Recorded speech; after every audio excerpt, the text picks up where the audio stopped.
What did Danny Faulkner say about the gas pressure? He didn't. He just played a clip of him saying that. To paraphrase, he's essentially talking to, I believe, an interviewer, and he's saying, "I was asked, so I'm him. I was asked about flat Earth by somebody who claimed they couldn't debunk it, and I said to them, well, you haven't looked in the right places because you can debunk it." He actually said he's debunked it every time, never lost, basically. Yeah, that was Bob Enyart live on Real Science Radio. Yeah, that's right. I know the clip you're talking about. I just clipped it. Perhaps that's where Anthony got it from then. Yeah. Fair enough. So that clip that you gave to Anthony was played in his video, and that is what spurred you off to talk about him yesterday, which is to say that you've discussed this with him several years ago, I think 2016 or maybe 2017, and 2016, June 2016, there we go, and handed him his ass. So no, he's not smashed every flat earth argument that he's come across, quite the contrary. Early on, he's come across QE, much to his detriment. Well, those things don't get filed away and lost under our Ferrara Verderci. No, they didn't. It was funny how it all happened, too. It happened real quick because I was on a Christian forum. I was on that forum for like 6 or 7 years and treated, as the hierarchy. I was like tip top dog up there. And it was Christian and evolution based forum. A lot of evolutionists come in there. And I was really like put on a pedestal, even by the owner of the site, right? And then what happened? I got, how do you have gas pressure without a container? And I was being really nice. I put this question to the more or less, that's where I got the Supreme Council from, because we had a Supreme Council on there.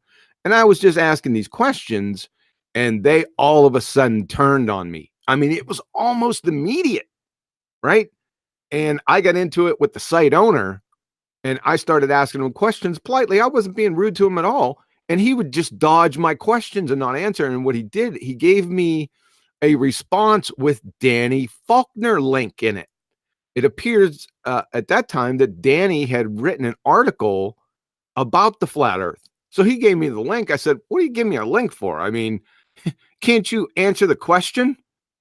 So I said, I was really pissed off at that. And then he banned me from the site. And I took the link, I looked at the article, and so I called Danny Faulkner's secretary.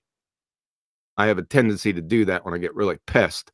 And I said, I want to talk to this Danny Faulkner, doctor type, one each, right? And he wasn't in, so I emailed him, and that's how it started, right? So I think it was 8 evidences for a flat earth. And since he's a Christian, I put a metric ton of scripture down too. And this guy couldn't answer anything, man.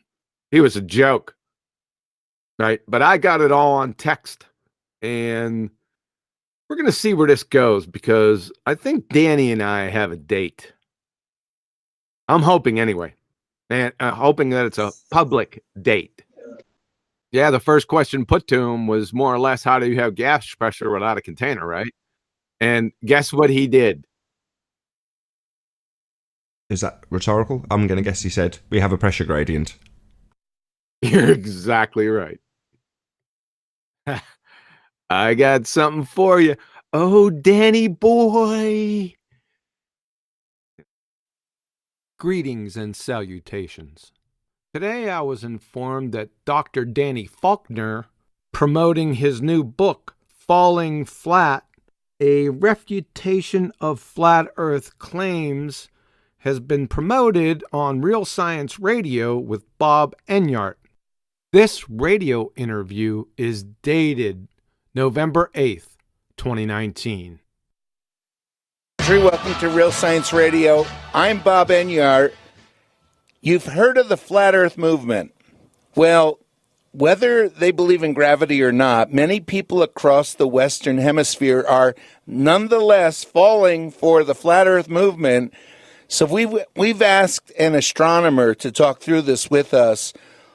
along with the University of South Carolina, PhD in astronomy. Danny Faulkner is now with Answers in Genesis.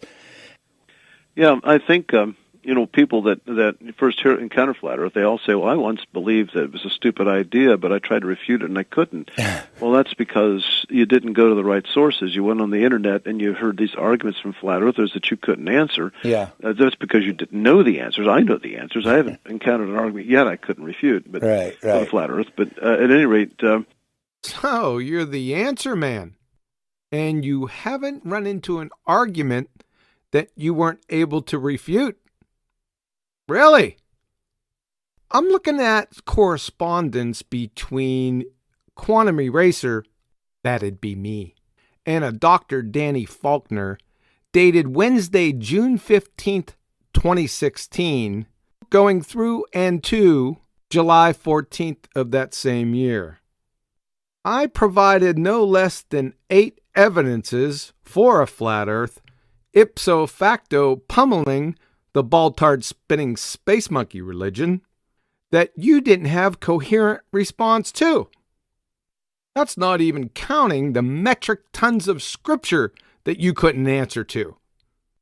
So we have somewhat of a dilemma here, doctor, in between what you just claimed and the actual facts. I suggest we have a discussion that'll be of the public variety to reconcile this issue, sir. I will attach contact information to this message, and I hope to see you soon. Thank you. Beautiful.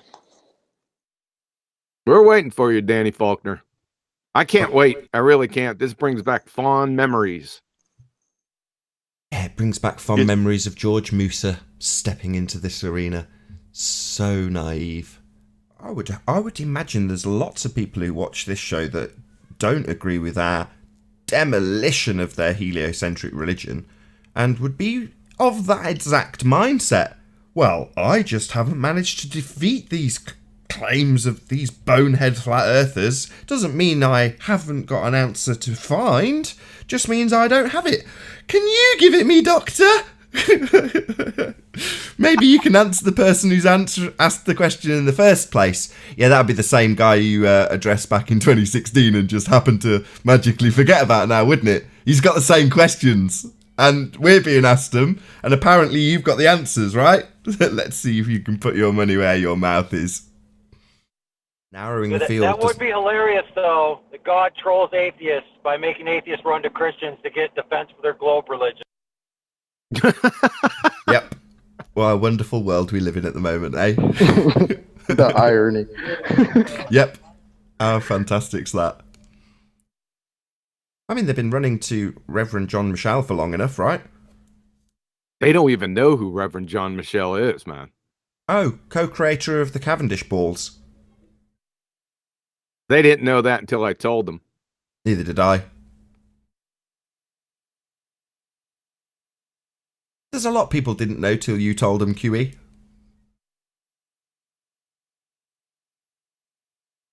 I reckon so. The most amazing. Wouldn't that mean you have them by the balls? Cavendish balls. Globe balls. You got to be specific when you're talking balls, my friend. He can't back down. I mean, he's Mr. I've never met an argument I can't refute. That's my favorite line. If we get a lot of people playing that over and over again, maybe we might get a bite. I think he's already bit. That's fighting talk right there. Well, he's promoting a book, so he's got to sell the book. So he's out there, so he's fair game now. So now we appeal to his ego. Come and defend your book. Oh, right. So potentially some of the contents of your email could be damaging for his book sales. That's interesting. Now, you'd expect him to want to defend that stuff if it's going to harm sales.